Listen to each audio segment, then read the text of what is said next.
One summer evening, I decided to go fishing. At the south end of town, there is a 7-mile stretch of road that runs along a large river. This area is mostly wetlands, so there are very few houses or buildings. Along the east side of the river is mostly public land where people can park anywhere. I found a nice quiet spot a few miles down and backed my car up near the shore. This spot sits off the road a little ways, and the only building nearby was a warehouse across the street, which by this time was already closed for the day. I had a couple lines in the water and was enjoying the scenery when a car pulled in. It parked sort of angled in front of my car. I immediately thought it was strange considering there are endless places to park along the water.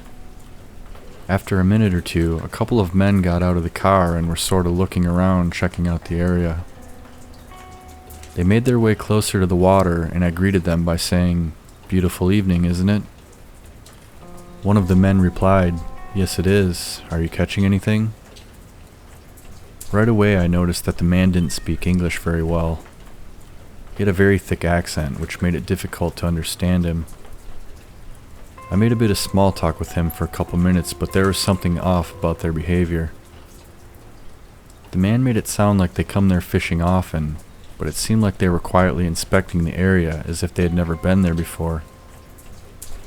There are signs posted at these spots that show the types of fish in the river, and they tell you which ones are safe for eating and such. At one point, the man acted like he was reading the sign, and maybe he actually was. This may sound weird, but this was very questionable. Anyone who has fished this area, even just a few times, would be familiar with the few species of fish that you can catch in the river. Pretty soon, an SUV pulled in and parked right behind the other car. I noticed I was completely blocked in now, and I was wondering what was going on. I continued to fish and try to make conversation with the one man. Then 4 large men got out of the SUV and slowly made their way over to the other 2 men. Immediately I recognized that all 6 of these men were together. They were all speaking another language, which I didn't understand or recognize what it was. I remember asking them, "Are you guys going to do some fishing?" The only man who spoke to me at any point was the first man, who barely spoke English. He said yes, but I noticed that no one had any fishing gear, and they didn't look like they were about to get any out. I began to feel uneasy as I was becoming very suspicious of these guys and their intentions. I tried to continue the conversation, but they were no longer responding to me at all. The men were slowly inching closer, in sort of a half circle on the ground above me. To give you an idea of my position, the ground was flat where you pulled in off the road. Once you reached about 6 feet from the water, the ground abruptly dropped down about 3 feet where the water eroded the bank. I was standing on the sand at water level, and the men were standing on the ground above me before it dropped off. Essentially, they were towering over me. By this time I had reeled my lines back in and had my poles on the ground next to me. I had my back to the water and was facing the men, trying to figure out what they were doing, and I was cornered. I'm 5'4" and about 160 pounds, and all these men were well over 6 feet tall with bigger builds. I would have my hands full with 2 of them, let alone 6. They were now just a few feet away and looking down at me. I knew in my gut that something bad was about to happen. The overwhelming certainty that they were up to no good completely came over me as I felt the fight or flight response kick in. I was backed up against the water. If I tried to swim away or run along the shore, they could easily get the jump on me since they were standing on the ground 3 feet above me. If I yelled, no one was around to hear me, and we were off the road far enough that it was unlikely I'd be able to flag down a passing car. I felt sick with adrenaline by this point, and I knew I had only one option left. I lifted the bottom of my shirt, exposing the .357 revolver I had in my waistband. I have a concealed pistol license and almost always have a handgun on me. I grabbed the grip of the gun with my right hand and pulled it up from the holster a few inches so they could clearly see it. My heart was racing as I looked up at the men and shouted, "I don't know what you're up to, but you need to back up right now." The men sort of perked up and continued to stare at me, while the one man said, Okay, we go. I stared back at them, looking for any sudden movements. I really didn't want to have to use the gun, but they had me cornered and I was in fear for my life. After a few seconds, the men slowly started backing up and they made their way back to the vehicles.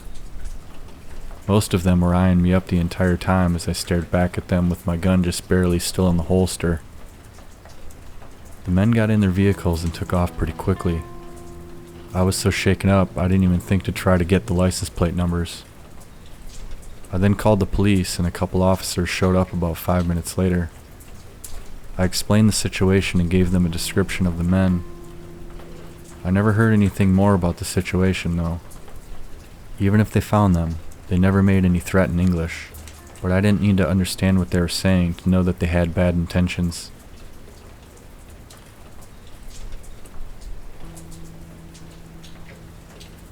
Last summer, a longtime family friend got married.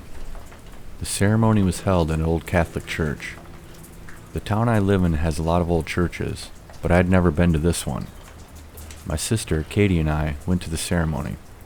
We got there early and sat by ourselves towards the back of the church, waiting for the ceremony to start. People were kind of mingling around during this time, including the priest. There was something intriguing about him as I sort of watched him for a little while. He was an older man, probably in his 70s, with gray hair. I noticed he was really clean cut and very tan. He seemed really friendly and charming as I watched him greeting people. He just had this Bob Barker kind of celebrity vibe to him, if that makes sense. People continued to trickle in while the room was fairly quiet. We heard a little bit of commotion to our right a few rows back. There was a group of maybe 8 people sitting, but 2 of the women were standing up. They were all looking down at something in the row behind them. I could just barely hear someone say that there was a bat on the floor. The people were courteous and spoke softly as to not make a big scene. We looked around the room and realized that no one else really noticed what was going on, just a few of us towards the back of the church. The ceremony was supposed to begin in about 5 minutes, so we were kind of curious if they'd do anything about the bat before it started. About a minute later, we saw the priest walking over from the far aisle. He was facing our direction. Katie and I watched to see what he was going to do. When he got within a few feet of the people, the 2 women stood up again and pointed towards the floor in the row behind them. Playing it very cool, the priest took a couple more slow steps while his face lit up with this huge smile. At the same time, he sort of lifted his hand like he was waving and greeting the people. In the same motion, you could see him quickly stomp his foot down and twist his leg back and forth like he was aggressively stomping out a cigarette. But as he did this, he didn't look at the ground. He was still looking straight ahead with this weird smile, and in that second or two, you could see that smile get even bigger. So big to the point that it became really creepy. I don't know how to explain it, but it was like I could see his soul for a split second, and he was pure evil. It was almost like a scene in a thriller or horror movie, where the good guy all of a sudden makes a really unsettling facial expression, and you immediately know that they're the killer or something. He looked insane. My curiosity about the situation quickly changed to feeling completely unsettled. I looked over at my sister, and she looked just as freaked out as I was. "Did you see that?" she said. I told her I did, and we quickly scanned the room to see if anyone else had seen it. It looked like we were the only ones besides the people right near it. I looked back over to the priest, and he maintained his transparent, creepy smile. Then he slowly reached down and grabbed a Bible from the back of the pew and set it on the ground, I assumed to cover the dead bat that he had just stomped out. He then slowly turned and walked away. The ceremony started a couple minutes later. While everyone was facing the front of the church as it began, I looked back and saw 2 altar boys run over while crouching down, and they scooped up the bat with the dustpan. I'll never forget the priest's creepy smile, nor would I ever trust that man. I've got a feeling that he's a wolf in sheep's clothing, one way or another.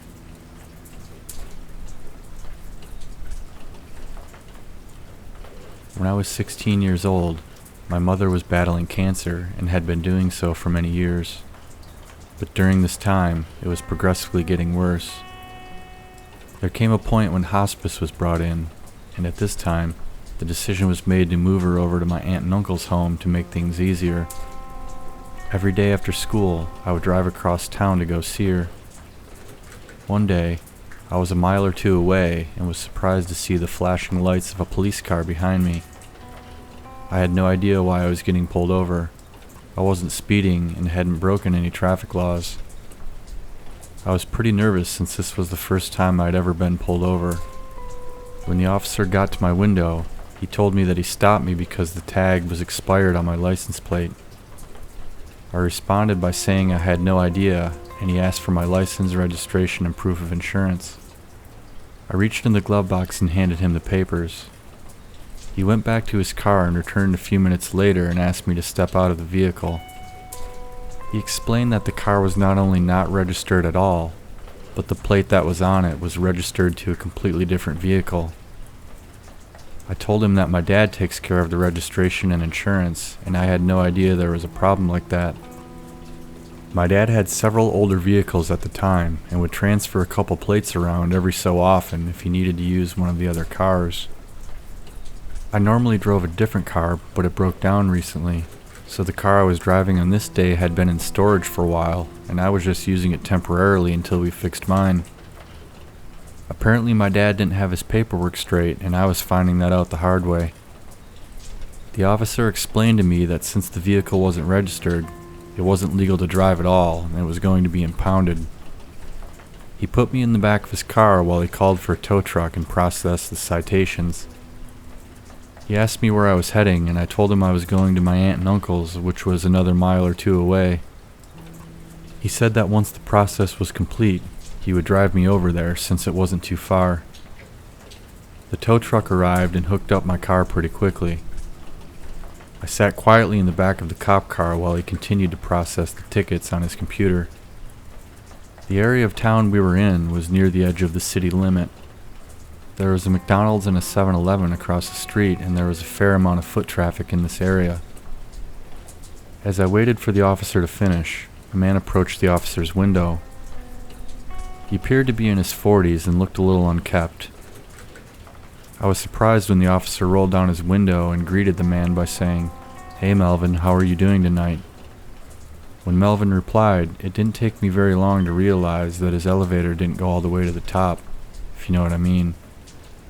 He was very friendly and excited, and the officer continued the conversation for a few moments.